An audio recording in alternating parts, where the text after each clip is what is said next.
Raja Saab cinema నుంచి రీసెంట్గా వచ్చినటువంటి టీజర్ మాత్రం ఇప్పుడు యూట్యూబ్లోని #1 ట్రెండింగ్గా నడుస్తుంది.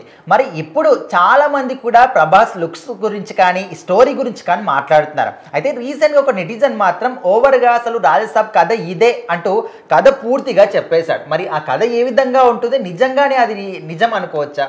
సో ఖచ్చితంగా రాజాసాబ్ అనే సినిమా కోసం ఇప్పుడు ప్రభాస్ ఫ్యాన్స్ గారు ఎంతో ఆతృతగా ఎదురు చూస్తున్నారనమాట.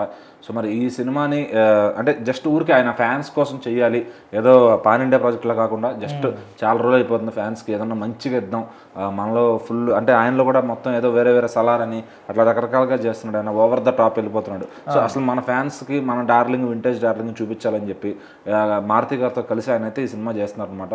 సో మరి మారుతి గారి నుంచి తీసే సినిమాలు అంటే పెద్దగా బుర్రలో పాడు చేసుకునేంత కథలే ఉండవు. సో నార్మల్ స్టోరీతో ఆయన హారర్ కామెడీకి పెట్టింది పేరు కాబట్టి ఖచ్చితంగా ఇందులో కూడా చాలా సింపుల్ స్టోరీతో వెళ్తున్నారని తెలుస్తుంది.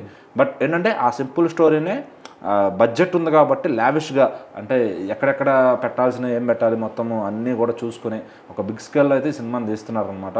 సో మరి సింపుల్గా స్టోరీ ఏంటంటే హీరో గారికి కష్టాలు ఉంటాయి. సో ఆ కష్టాలను తీర్చుకోవడానికి ఆటోమేటిక్గా ఆ కోటకి వెళ్తారు. ఆ కోటకి వెళ్ళిన తర్వాత అక్కడ ఆయనకు వచ్చి ప్రాబ్లమ్స్ వస్తాయి. 3 హీరోయిన్లు వస్తారు. అంటే మన కథ డీటెయిల్గా చెప్పకూడదు ఇక్కడ, ఒకవేళ అదే కథ అయినా కానీ. సో 3 హీరోయిన్లు వస్తారు. క్రమక్రమేణా 3 ఆ హీరోయిన్లు అంటే వచ్చి వెళ్ళిపోతారు మనకు పాటల కోసం. ఫస్ట్ హాఫ్ అంతా సాగాలి కాబట్టి మెయిన్ స్టోరీ అంతా ఇంటర్వెల్ నుంచి స్టార్ట్ అవుతుంది. సో అక్కడ దాన్ని ఆ కోటను దక్కించుకోవడానికి సంజయ్ దత్ గారు కూడా చూస్తూ ఉంటారు. సో మరి అప్పుడు ఆయన నుంచి ఇతను ఎవరు కాపాడతారన్నప్పుడు ఆ కోట అసలు ఎవరిదంటే వీళ్ళ సొంత తాతదే అనమాట. సో మనం ఇట్స్ కైండ్ ఆఫ్ మర్యాద రామన్న స్టోరీ అనుకోవచ్చు. సో ఆ టైప్లో వచ్చి తన మళ్ళీ అతని ఆత్మలో దూరి ఏదో హర్రర్ కామెడీ ఉంది కాబట్టి క్లైమాక్స్ ఎట్లా ప్లాన్ చేస్తారు ఏంటి. సో మరి ఆ పాత రాజాసాబ్కి ఇంకో స్టోరీ ఉంటుందా, అసలు రాజాసాబ్ కుర్రోడా లేకపోతే తాత ఎవరు ఏంటనేది మొత్తం స్టోరీ అంతా సినిమా థియేటర్లో December 5వ తారీఖు చూడాల్సిందే. సో తమన్ గారు అయితే అద్భుతమైన సంగీతం అందిస్తున్నారు. సో ప్రభాస్ గారిని అంటే చాలా ఫ్రెష్గా చూపించడానికి ట్రై చేస్తున్నారు మారుతి గారు. మంచి సాంగ్స్ ఉన్నాయంటున్నారు. సో ఇంకా ఫ్యాన్స్కి అయితే ఇది ఫీస్ట్ అనమాట.